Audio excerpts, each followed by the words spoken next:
engagement que volonté bi bëgg-bëgg bi yéene bi pas-pas bi pour jëmale Refane kanam bi ñu leen waxoon en 2014 moo fi nekk ba léegi di leen tàllal loxo ñoom ñëpp parce que man maire waa Refane yëpp laa bëgg a doon bëgguma doon maire militant yi maire waa Refane yëpp laa bëgg a doon kon maa ngi tàllal loxo waa Refane yëpp ñu àndantewaat ci ngor ci jom ci fulla ci fayda ci diine ci dëgg àndantewaat ci dëgg parce que bëgguma aussi bokk ci maire yi nga xam ne dañuy diggee àdduna ak li si biir de toutes les manières toogoon nga fi ci plateau bi waxoon nga fi say projet voilà su jamono yu jotee dinañ la laaj itam projet yi fu mu toll c'est ça tout à fait normal loolu laa bëgg ñuy évaluer di xool noonu waaw baax sax voilà c'est alors ça déjà fi mu toll nii ñëpp de mën nañu wax ne seen xel dalul ndax gis nañu réew mi tension yi xam ne ñoo ngi koy dund fan yi yëpp mën nañ ko wax ci lu tollu 10-15 jours nit ñi seen xel dalul ndax manifestation yi am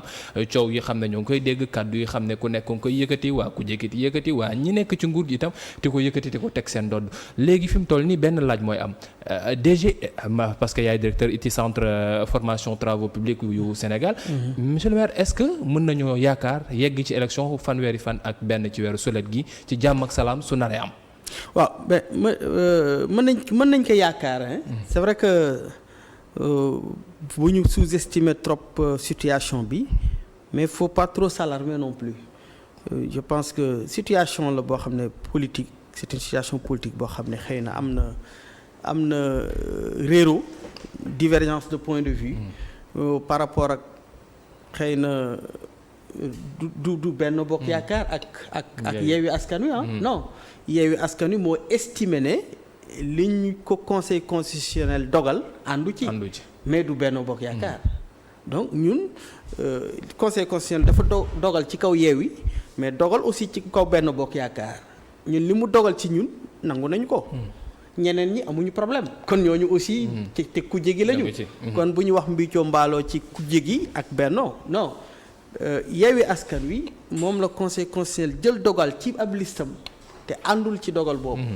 moo waral muy ñaxtu donc vraiment loolu nañu redéfinir ne loolu la norme yi déjà li ci des nag mooy est-ce que mën nañu dem ci élection yi 31 juillet ak jàmm man loolu laa gëm parce que Sénégal à chaque fois que ñu daan toll ci situation yu demee nii toujours on a pu trouver des ressorts ci suñu biir yoo xam ne dina tax ñu dépasser situation bi te gëm naa ne aussi na mu daan amee noonu lay amee waat c'est vrai ku kontaanul mën nga ñaxtu y a pas de problème c'est vrai ku am beneen xalaat mën nga ko wax y a pas de problème mais lii dangereux quand même li nar a nekk un précédent dangereux te surtout nañ ko moytu ci Sénégal mooy conseil constitutionnel dogal boobu bañ a wéy ce sera un précédent extrêmement dangereux parce que ëllëg moo tax ëllëg ku conseil constitutionnel dogalati ci yow boo amee ñu am doole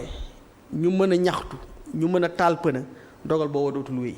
loolu moo tax fi mu toll nii sànq yaa ngi wax ne am nañu ay ressort ci réew mi yoo xam ne saa su ne dañ ciy appuyer mais fi mu toll nii est-ce que ressort en tant que tel am na pour mën a yéeg ci kanam parce que président dégg nañ ko mu réitéré ko 2 à 3 fois bañ ko laajee ba mu ko ci ab interview yu mu xam ne def na ko bitim réew nee na élection dina am fanweeri fan ak benn ci weeru sulet gile.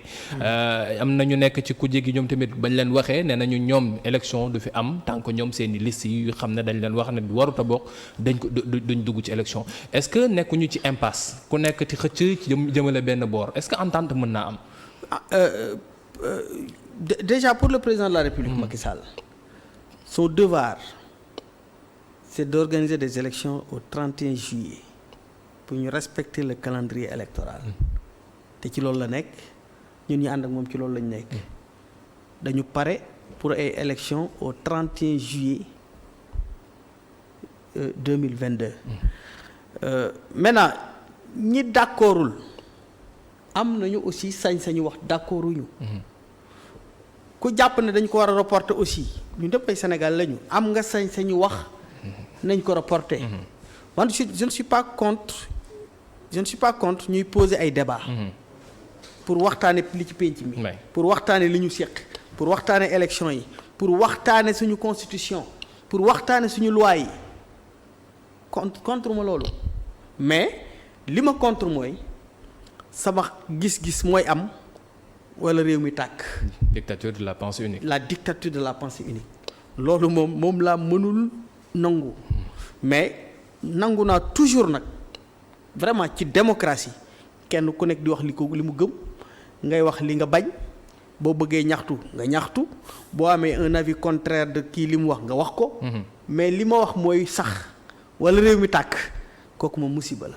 kon nag est-ce que jotul ñu gën a xool nu ñu def ba amal ab penco ñaari boor yi ku nekk toog waxtaan ndax jotul fi mu toll itam ñu xool mbirum report ñi xam ne ñu bëri ñoo ngi koy teg ab gët ci wax ne est-ce que nekkul lu jot ndax ñi ti maire yi lii ti code électoral bañ ci nekkee doon leem-leemal ti wax na nañ ko waxtaanaat yokkoon nañ seen mandat buuxal leen tuuti est-ce que député yi itam jotul ñu buuxal leen tuuti seen mandat xool nan la ñuy def ba matab déggoo su fekkee code bi la ñuy coppite wala ñu jënd ci ay jàngat loolu yëpp ay laaj la yoo xam ne nañ ko andi ci ñaareelu ci seen bloc d'information la totale ma fàttali ñoo nga am mbégte dalal ci plateau bi kii ti Djibi Thiaw moom mi xam ne moom mooy maire bu Réfane nekk coordonnateur départemental Benno Bokk Yaakaar fële ca Bambey nekk directeur itam centre de formation lépp lu jëm ci travaux publics fii ci biir Sénégal mbokk yi léegi-léegi tuuti publicité laataa ñu egg si ci xibaaru maraxi ànd ci ak Serigne Modou Mbacké ñax dellu soit ci kanam incha allah.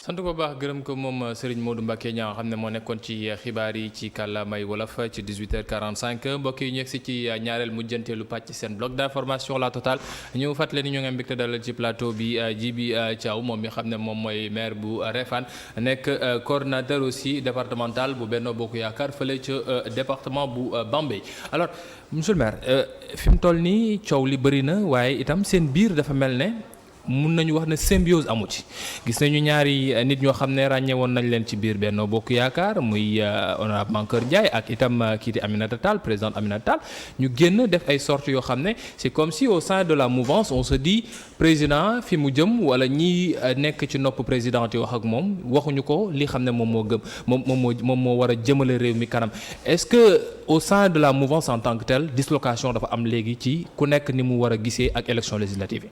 Alors merci je pense que au sein de la mouvance mu ngi am symbiose une symbiose totale hein parce que bu fekkee dañu waxu Aminata Tall waxu Mankeur Ndiaye c'est déjà des gens yoo xam ne encore que Mankeur Ndiaye est-ce qu'il a été militant de l'APR je ne suis pas très sûr Aminata l'a été mais ñoom ñaar ñëpp gis nga ne seen yëngu-yëngu ci politique vraiment déggatoo ko woon donc ñoom ñaar bu ñu génnee def benn son de cloche boo xam ne xëy na ñoom la engagé mais ça ne veut pas dire que ci biir Benno Bokk Yaakaar dafa am manque de synergie on est en parfaite harmonie dans Benno Bokk Yaakaar bu fekkoon tey dañ la ne Aminata Tall mu kële Aminata Touré moo wax lii mu nekk un son discordant wala ñu ne la Aminata Mbengue Ndiaye moo ko wax wala Moustapha Niasse wala Idrissa Seck là mën nañu wax xëy na mu am kii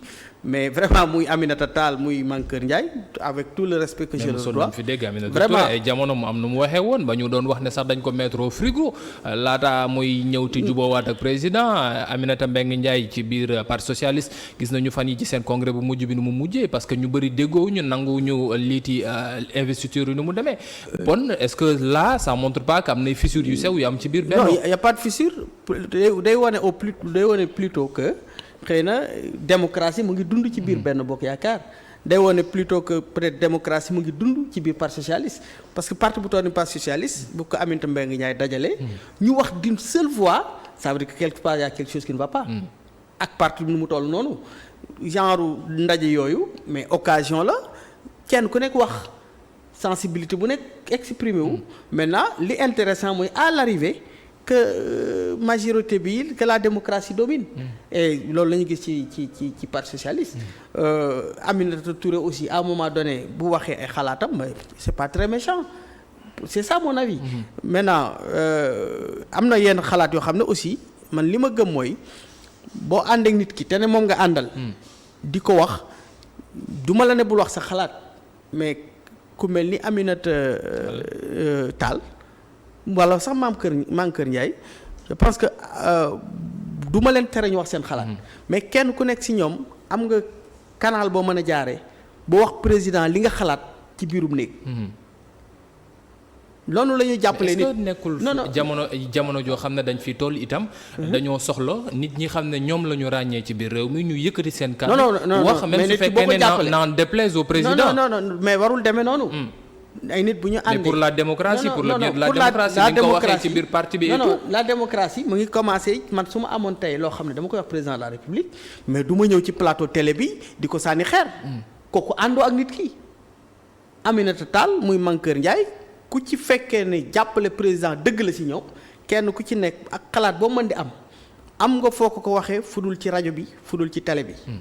loolu du jàppale nit au contraire dafay mel ni sax.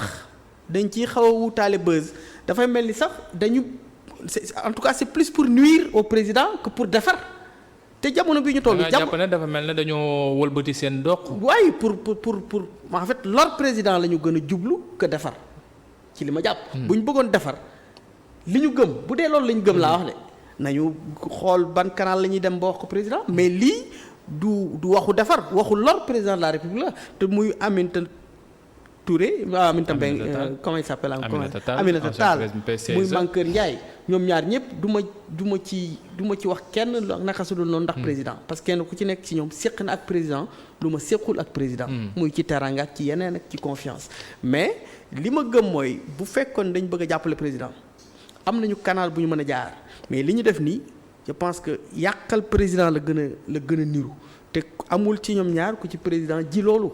lu tax nga war a taxaw di wax boo xam ne ci pénc mi da yàqal président. mais dans le fond li xam ne moom la Aminata Tall wax Mankeur ñëw feelu ko ne d'accord na ci ay kàddoom muy mbirum démocratie mu wax ne réew mi fi ñu toll waruñoo yegg ci ay manifestations yoo xam ne dañ koy réprimander ay nit ñoo xam ne dañ leen di téye seen buntu kër mu ñu fee génn ay nit ñoo xam ne dañuy génn maire ville ñu jàpp ko ki ab député ñu teg ko loxo ne ko flagrant délit ak ñoom seen réew warul dem ba yegg fa est-ce que dans le fond aussi amuñu raison si lii di idées yi xam ne moom la ñu émettre teg ko ci place publique bi.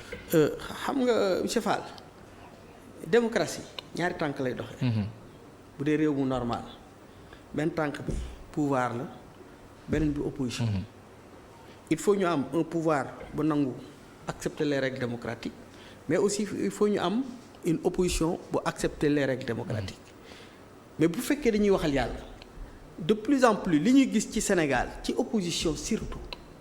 mooy épreuve de force lañ lay wax. mais est-ce que du pouvoir moo wane fa. moo def aveu de faiblesse. non deful aveu de faiblesse peut-être à un moment donné aussi bëgg nañu jàmm président de la République nitu jàmm la jiital bëggul Sénégal dugg ci guta parce que du cëram muy seetaan Sénégal muy dugg ci guta maintenant bu fekkee tu es en face opposition boo xam ne dañu xam ne yow bëgg nga jàmm.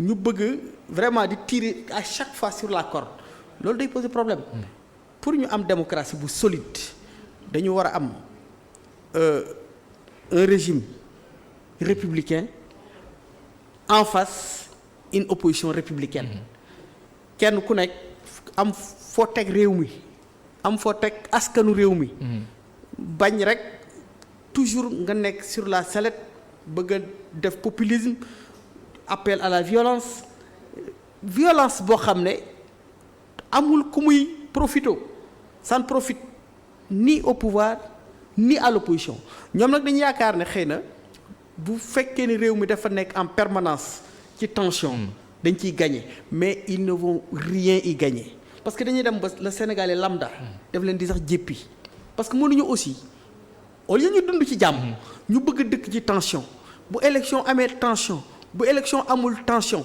te lépp on ne pose jamais les bons débats. L'opposition sénégalaise ne pose jamais les bons débats affaire élection rek lañ lay wax. Il ne vous parle jamais de l'agriculture. Il ne vous parle jamais de l'école sénégalaise. mais bon duñu la wax de plus en plus léegi am na ñenn ci ñoom ñuy def appel ne nañu yegg ci débat yooyu bon. mais disons que espoir mën am na. loolu nag la. nañu maanaam les débats électoralistes. nanu askan wi aussi nañu nu imposer ñun politiciens yi. ñu bàyyi les débats électoralistes teg ko fële ñuy waxtaan ci nan la ñuy def.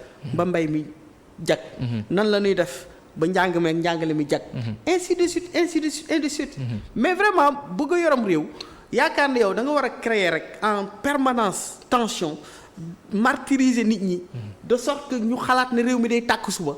mais violence boobu sur ci askanu Sénégal violence boobu la ñu war a arrêter. mais war ko arrêter est-ce que tàmbaliwul ñoom defoon nañu ab manifestation bu njëkk rassemblement disons ça. rassemblement bu njëkk boo xam ne autorisé nañ ko ñu am nenn nuñ ko encadré ci nu mu gënee ñu defaat demande na dañoo bëgg defaat ab rassemblement ci àjjuma place de la nation est-ce que. doole gi xam ne wane nañ ko ci ba ñuy def réprimande bi génnee gox nga xam bu nekk ñu teg fa ay patrouille yu dul jeex est-ce que nekkuloon lu gënoon simple nga jël ko teg ko xool nooy encadré ndax constitution moom moo leen jox ne leen am ngeen droit def seen rassemblement manifestation dafa bañ ba du demande d'autorisation information ngay def. way information ngay def loolu yoon moo ko maye.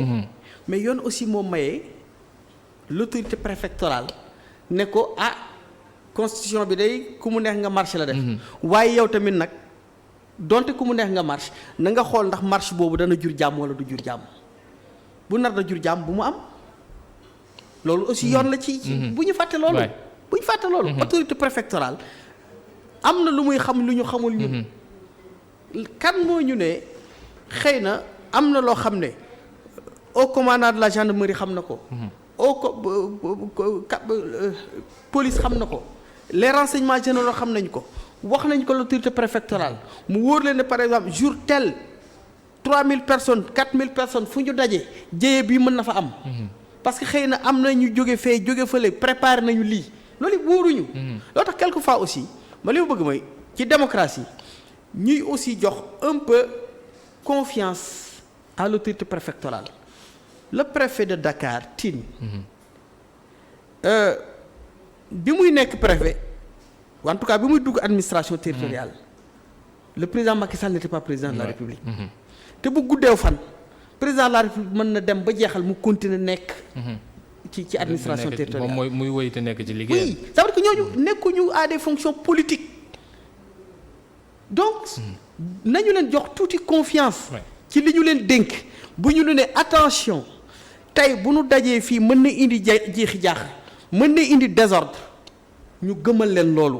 parce que ñoom ñaanoon nañ ko mu ne leen ay ca boobu xamoon na la mu xam ne lii war na ko mën a encadrer.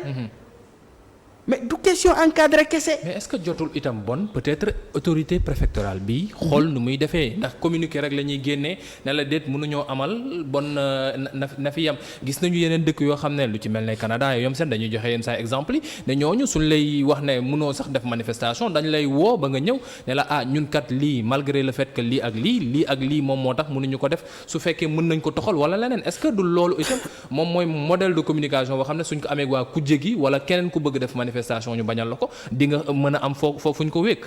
non xam nga li ñuy wax culture administrative dafa am ñun suñu culture administrative. du culture administrative bu France du bu Canada. ñun malheureusement peut-être xëy na dinañu mës a évoluer l'autorité préfectorale à peu près dafa xaw mel ni armée. dañu jàpp ne ñoom waruñu communiquer. xëy na war nañu mën a dem nag ba yegg foofu mais suñu culture administrative ci Sénégal moo bëriwut lu ñuy gis préfet gouverneur sous-préfet ñuy génn di expliquer yenn yi c'est une problème culture la maintenant aussi même buy expliquer attention même bu ñu demoon ba suñu culture xaw a changer mu permettre peut-être le préfet muy wax yenn yi am na loo xam ne du fa yegg parce que xam na am na xaw bu fa yeggee danay yàqal gendarmerie ca na mu daan def pour saytu sécurité bi dana yàqal police peut-être na mu daan def ba stopper benn mbir bu ñu doon waajal na le parce que kooku dina xam ne police xam na ne mu ngi ci mbir mi donc yooyu yëpp ay loo xam ne nañu koy sóoraale. mais en tout état de cause li ma gëm mooy tey ci Sénégal dafa jot. Opposition pouvoir les hommes politiques de manière générale ñu jox plus de respect à la population sénégalaise. ñu dépasser octroi mi mètre. nañu dépasser. puusal ma toog bi nañ ko dépasser. mais aussi loolu man dama ciy woo askan wi aussi. askan wi aussi quelquefois ci seen taxawaay nañuy imposer politiciens yi les hommes politiques. lañ leen di imposer li ñu bëgg. mais léegi da ngay gis même vous autres télévision ñiy teg yi nga xam ne daanaka amul solo. ñoom la ñuy ëpp di seetaan ak yooyu. invité fii suba quelqu'un qui va vous parler woo fi suba rek. koo xam ne da lay waxu xam-xam ci mbirum tëli. mbirum yoon wala mbirum agriculture wala mbirum càmm geeg napp gi dañuy préférer nga invité benn Djibril Thiaw boo xam ne xamul dara. di wax ci politique di xaste. di saagante. voilà. mais loolu est-ce que du photo ci ñaari boor yëpp laay wax nag muy kuje gi muy yéen ñi nekk ci nguur gi aussi amoon leen ci part de responsabilité ndax tey jii su 20h jotee waa kuje gi nee nañu jël lépp luy ci nag casserole ak yu ñu mel ngir def ci ab concert 10 minutes ci beneen boor bi ñu gis benn ministre de la République ci saa si moom tamit mu tontu ne képp koo xam ne itam militant nga sénégalais na nga wut sa vuvuzela wala nga wut sa ay drapeau ak ñoom seen yow tamit nga def bruit pour contrer ñële est-ce que mujj ñu nekk ci enfantillage jeu politique bi kii di def casserole kii di génne vuvuzela est-ce que xalaat nañu ne loolu yoon da koo tëj da koo tere déjà. tapage sonore boobu yoon da koo tere. est-ce que loolu xalaat nañ ko ci kàllu langum politique bi. oui mooy li ma doon wax sànq rek. ñun ñi def politique. il faut ñu nangu évoluer. mais yéen ñi yore nguur gi déjà mais yéen ñi yore nguur gi déjà. non xam nga déjà booy wax ñu lay wax waxu liberté. xam nga ñi nga xam ne ngoon dañu ne nañu def casserole. ñoo la gën a xam ne loolu pollution sonore la. ñoo la gën a xam ne tapage nocturne la. ñoo la gën a xam ne c'est interdit par la loi malgré tout ñu ne dañ koy def. même mon ami qui propose des vuvuzelas aussi il sait lui également que tapage nocturne la donc man du ma nangu. kii nekk ci erreur ma koy topp ci erreur am non tapage nocturne bi nga xam ne moom la yeewee askan wi woote. mais bon peut-être pour préciser que moo ma gënal ñu wàcc ci mbedd mi def violence. tapage nocturne la mais vraiment moo ma gënal violence. wàcc ci mbedd mi sacrifier doomi jàmbur yi ñu sànni xeer. toj oto jàmbur taal station jàmbur. tapage nocturne bi moo ma ko gënal. mais baaxul taxul mu baax. mais moo tane lële moo gën lële. il faut toujours diversifier forme de manifestation. voilà man y a pas trop de problème. mais dañu war a xam ne aussi ñoom liberté bi ñu am pour manifester. dafa am keneen ku am liberté pour liggéey bu wàcc. tëdd nelaw dans la quiétude te kenn du ko sonal ci bruit. c'est-à-dire que donc ñoom dépassé nañu fi seen droit seen liberté yam. ba jéggi enjambé dugg ci liberté Fall bi nga xam ne def na émission ba wàcc. war a toog noppalu ñu koy tëggal ay pot. bu doon ay ndënd sax xëy na mu tane mais weñ. j'avoue que weñ moom. mais bon pour sànni leen tuuti xeer tooñ leen. j'avoue que aussi. ñu ci bëri du parce que daf ci bëri célibataire yoo xam ne amuñ sax jabar bu leen abal. casserole loolu waxu Djibi Diaw la ñu sànni leen tuuti xeer ñu gan nekk maire Houreye Fall nekk coordonnateur départemental bu Benno Bokk Yaakaar fële ca Bambey ba léegi ñu dem ci mbirum manifestation yi sànq yaa ngi wax ne ñoo ngi wax ne yenn saa yi motif yi ñuy teg mbirum kaaraange da ci am ndax dañuy wax ne mën nañoo tere manifestation parce que mën nañu am ab rassemblement boo xam ne dina andi leneen luñ ci bañ police sax nee na am na ñenn ñu teg loxo. force spéciale ak ñoom seen. mais waa ku jegi fan yi lu ñu jàpp moom te moo di ne nguur gi dafa mel ne daa jël lépp bëgg koo yóbbu ci mbirum MFDC ak rebelle yi xam ne waxoon nañu ne am na kenn kuñ ci jàpp fii ci biir Ndakaaru comme pour politiser lii ci mbirum Casamance wala mbirum MFDC en tant que tel est-ce que ça aussi c'est pas une erreur de manière que ne ñëpp procureur génn na ne Ousmane Kabiline Diatta bañ koy jàpp moom da doon dem ci rassemblement Yewwi Askan Wi ministre Omar Gueye def conférence de presse face à la gouvernement face à la presse ne jàpp nañ ci lu ëpp fukk alors que ne procureur moom nee na benn lañ ci jàpp yooyu yëpp su demee ti egg ti wëy est-ce que nekkul luy jox dëgg ku jégi ne dañu bëgg def waa kuréelu opposition bi ay rebelle. non gisewuma ko noonu. parce que ki ñu ne dañ ko jàpp. dañ ko jàpp wala dañ ko jàppuñu. jàpp nañ ko Ousmane Kabiline Diatta. fu ñu ko jàppee Ziguinchor fii ci biir Dakar. Dakar lañ ko jàppee. kon jusque là le procureur a raison. lu tax jàppuñu ko fii il y a 2 mois ci ginnaaw. pourquoi cette coïncidence jour bi nga xam ne ñoom ci la ñuy def seeni kii. pourquoi jour boobu la ñëw Dakar moom. te nekkul Dakar. procureur de la République li mu wax. nee na daf doon jënd xar. wala waxu loolu. waaw si j'ai bien suivi da doon wut xar. da doon wut xar jàpp moo ngi nekkoon ci mais ñun li ñu tàmm mooy. booy wut xar. da ngay génn Dakar. wuti xar indi. mais man mosuma gis ku jóge kaw ga. ñun kaw ga lañ dëkk mais du ñu jóge kaw ga di wut si xar Dakar. le contraire lañ daan gis. ensuite il change de thèse. dama doon jënd ay dàll. c'est-à-dire bëgguma ñuy tirer sur des problèmes yu mel ni Casamance. bëgguma ñuy tirer sur la corde ethnique. baaxul. c'est dangereux pour un État. mais quelquefois aussi lii am nanu ko wax bàyyi yoon mu def liggéeyam te ñu yem ci loolu. mais politique bon bu mu ci dugg. parce que ministre Omar Gueye su ci duggee ti wax ne jàpp nañ ne Omar Gueye c'est le porte-parole du gouvernement. mais su ne wa jàpp nañ lu ëpp fukki nit. alors que ne procureur génne benn lañ jàpp. c'est procureur non dafa ndànk procureur dafa communiquer. sur le cas Ousmane Diatta. waaw nee na moom la ñu jàpp. ñeneen ñi xam ne dañ leen doon topp ñoom ñoo ngi leen yoon a def liggéeyam pour jàppale. dafa communiquer sur le cas Ousmane Diatta. parce que Ousmane Diatta moom c'est un responsable très en vue. bu bokk ci MFDC El Dur. combattant. donc ci kaam la taxaw. mais ça ne veut pas dire que jàppuñu ñeneen. maintenant encore une fois Omar Gueye bu ñu gis ci moom un homme politique. c'est le ministre porte-parole du gouvernement moo wax. nañu jàpp loolu. te ministre porte-parole du gouvernement.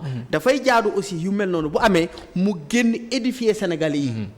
information juste la ca des nag muy la koo yoon war a def. procureur de la République moo ko def. bu déggoo ministre Omar Gueye mu wax ci dara. donc ba mu waxee joxe information bi ca la taxaw li ci des mbirum yoon la nañ ko bàyyi ak procureur de la République. te encore une fois Sénégal nañu bàyyi di tirer sur les appartenances religieuses. Ousmane Sonko daf koy def très souvent. yéen sama mbokku Casamance yéen sama mbokku Ziguinchor yooyu c'est très très très dangereux te dama koy faral di wax gisoo jàmm ci dëkk. amul lu ko gën. Serigne Touba waxoon rek jàmm gisuma lu ko gën fii gisuma lu ko gën fañ jëm. bés bu ñu sàgganee suñu jàmm ji Sénégal dinañu fi toogaat 10 ans 30 ans 40 ans. di ko wutaat muy të. te gisuma fi lu jar ñu sàggane suñu jàmm ji. wut nguur jaru ko conserver nguur jaru ko. wut nguur jaru ko conserver nguur jaru ko. te Sénégal nañu delloo si waat xel yi nguur yàllaa koy joxe. président de la République Macky Sall mais wut na nguur ba jot ci. mais lii ñuy gis ni amut. président Abdoulaye Wade wut na nguur ba jot si. Abdou Diouf président Abdou Diouf wut na nguur ba jot si. c'est-à-dire ku yàlla ne di nga falu. mais vraiment mën nga élégant. mën ngay wut nguur ànd ak sa ngor. mën ngay wut nguur ànd ak jom élégance soo koy wax day monsieur le maire day nekk ci ñaari boor yëpp parce que ñenn ñi nekk ci seen boor tamit mënuñu taxawal te wax na noo diw dañ ko war a def nenn loo ay mbir yoo xam ne kàddu yoo xam ne tegginewul te ab ministre de la république moom moo ko taxaw wax ko waxaat ko keneen taxaw ne non nañ diw dañ ko war a jël ba kanam ñooñu est-ce que ñooñu warul tamit nekk ñoo xam ne soit président daa waroon jël décision ne nañ leen génne wala ñu jël leen yoon def liggéey. non je vous affirme ici que président de la République Macky Sall digalut kenn muy wax lu safaanoo ak yoon ku génne diw dañ ko war a rey ça n'engage que lui engagé wul APR engagé wul Benno Bokk Yaakaar engagé wul président Macky Sall. président Macky Sall li mu politiquement il est bien assis il a un très bon bilan il n'a pas besoin de violence président soxlawul violence lu mu koy doyee. même da ngay dajeeg ni mu la mais man li ma jaaxal mooy opposition du ñu attaqué mukk président de la République ci bilan may leen parce que mënuñu ko parce que le bilan est là élogieux éloquent un bilan qui parle de lui-même foo dem nga fekk ko fa donc ku def loolu yëpp sénégalais yi nga jàpp leen comme sa njaboot président soxlawul violence soxlawul lu dul jàmm ci dëkk bi te li ma mën a rassurer Sénégalais président de la République lu mu man pour conserver jàmm réew mi lu mu man pour aar Sénégalais yi lu mu man pour yokk koom-koom yokk les bonnes conditions de vie des Sénégalais dina ko def te mu ngi ci et il va y arriver. Djibi il nous reste 1 minute laata temps bi ti waxtu bi ti jeex émission bi aussi ti jeex dëkk bi metti na ñëpp a ngi koy gis nee nañ ceeb yokku na diw yokku na lépp loo xam ne nit ñi da ñëpp ku nekk a ngi kaas mais la question que tout le monde se pose lu tax nguur gi génnul def communication ci yokkute yi xam ne moom la ñu seetlu gis nañ président dem na bitim réew gisi ji président Poutine ngir mën a xool nu ñuy defee déblocage yenn blé ak yeneen yi xam ne dañ koy ressources yi ñuy soxla mais fii au niveau du gouvernement ministre bi ñu dénk lépp lu jëm ci mbirum jënd ak jaay mutisme total. Est-ce que mais lu muy communiqué mooy jàpp nañu ay produits yu baaxul nañ ko jël dem sànni. ak yeneen ak même day communiqué ci prix. mais ci prix yi lu ñu homologué mais chaque fois même day mel ne luy gën di yokku. kii communication du gouvernement les ministres là. yi mujj am bokku ci mais yi ci ginnaaw. bokkoon na ci mais là fi mu toll nii ñoom defoon nañoo am luñ ci dugal. ensuite c'est pas du moom rek moo war a communiquer. Je ne sais pas ndax yaa ngi sûr mais semaine bi le directeur du commerce intérieur a beaucoup communiqué sur les prix notamment prix oignon beeg prix pomme de terre beeg yooyu ak diwlin bi notamment avec l'approche de la tabaski donc bu ñu bëgg a jël communication bi de tout un ministère aussi ñu yan ko ministre bi rek à lui seul donc les directeurs aussi ils ont une responsabilité ils sont très proches du ministre et quelquefois même ils sont au cœur de l'action. Le président sait que la vie est dure au Sénégal. Non mais la vie est dure partout. Non mais au Sénégal parce que fi mu toll nii Sénégal la ñuy wax parce que xam nañ président amul problème mu diwlin xam nañ ne ministre amuñu problème mu diwlin mais fi mu toll nii kër yi soo duggee dañ la wax na la diwlin bi dañ koy natt léegi. Non mais partout. waaw mais est-ce que président xam na ko. Non mais il le sait. looloo tax mu taal avion dem ba Russie di wax ak Poutine xamal ko ne bu ñu deful attention. du Sénégal de Afrique monde bi en général mais Afrique particulièrement mais on va vers la famine. c'est-à-dire am na yoo xam ne quelquefois. bu ñu yaakaar ne Sénégal dafa war a nekk benn îlot boo xam ne dafa isolé wu fële. dans le monde ba les chocs exogènes. yi nga xam ne day dal Mali dal Égypte. dal Congo dal Brésil du war da dal Sénégal. non pétrole bi renchériru brésilien bi daf ko yëg. congolais bi yëg ko mais sénégalais bi yëg ko. blé bi ñàkk amatul. mënuñu ko transporter mais sénégalais bi daf ko yëg mauritanien bi yëg ko kii dëkk américain bi yëg ko. polonais bi yëg ko ainsi de suite mais populisme bi encore une fois mooy waral toujours ñuy bëgg a gëmloo Sénégalais yi ne lii cher nii fii rek la chéré alors que ni mu chéré fii c'est encore beaucoup plus cher dans certains pays yoo xam ne mënuñu subventionner. Mais est-ce qu'on peut avoir Sénégal espoir? Au moins Est-ce qu'il y a espoir? Est-ce qu'il y a espoir en 30 secondes rek parce que ñoom may signalé ne temps bi jeex na. Il y a beaucoup d'espoir. Il y a beaucoup d'espoir parce que li mu wóor mooy la guerre en Russie Ukraine dinañ ci trouver solution. wala au moins ñu bàyyi les céréales ñu jàll. bàyyi peut-être pétrole yeeg gaz yi ñu commercialiser ko normalement. te comme ni ko président waxee Afrique muy Sénégal yalwaanu ñu. dañu bëgg a jënd. mais nañu bàyyi monde bi na ubbeeku guerre bi arrêté ba produit yi ñëw ñun ñu jënd. Sénégal yi jënd. te effort yi Sénégal yi def xoolal baril pétrole bi fu mu toll léegi. mais baril bi yokk na mu doole. trop mais le gasoil est resté là où il était. c'est vrai que essence bi yokku na mais malgré que ni mu yokku. la subvention est toujours là. donc ci réew moo xam ne. barki dem nga yokk salaire u fonctionnaires yi. avec des hausses vraiment très considérables. peut-être ñun yokk salaire yi ba pare continuer di subventionner. peut-être privé bi la ñu war a gën a xool nu ñu leen jàppale parce que travailleurs yi nekkuñu ci fonctionnaire kese peut-être loolu tamit ay mbir la. ay piste mais loolu il faut ñu wax ak patron de presse yi. ay piste la wax ak les entrepreneurs. c'est vrai que là aussi il faut que le privé suive. parce que voilà pouvoir d'achat bi. nekkul ay fonctionnaire kese d'accord sant ko bu baax gërëm ko moom Djibi Thiaw moom ma nekkoon suñu gan tey ci seen bloc d'information La Totale mu nekk maire Réfane nekk itam coordonnateur départemental bu Benno Bokk Yaakaar fële ca Bambey nekk directeur général bu centre de formation des travaux publics bu Sénégal andi woon ay leeral ci politique gu nguur gi waaye itam Benno Bokk Yaakaar taxawam ak waa Yewwi Askan Wi wala waa Sénégal en tant que tel non Réfane loolu nee naa la loolu édition spéciale lañ ci def incha allah wax ci Réfane incha allah jërë ngeen jëf mbokk yi jox leen dig daje ëllëg incha allah.